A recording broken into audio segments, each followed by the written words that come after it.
Hello guys, welcome back to my channel শ্রাবণীব্লগ.com এ আপনাদের স্বাগত। আমি কাল সানডে ছিল তো একটু ভোলা মাছ রান্না করতাম, ভোলা মাছের পাতুরি। তো সেজন্য ১ম এ পেঁয়াজ রসুনটাকে একটু ভালো করে ভেজে নিয়েছি।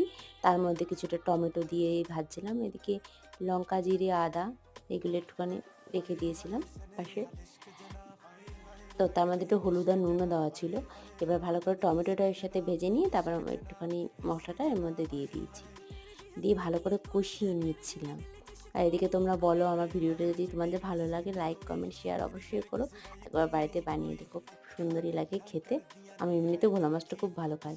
এবার যেহেতু এক হাতে ভিডিও করছিলাম ওইদিকে আবার মাকেও বললাম যে মাছটা একটুখানি কড়াইতে দিয়ে দিও তুমি।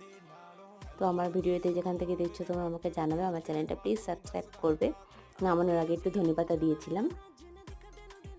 তো খেতে খুব টেস্ট হয়েছিল। ভালো লাগলে like, comment, share. Thank you.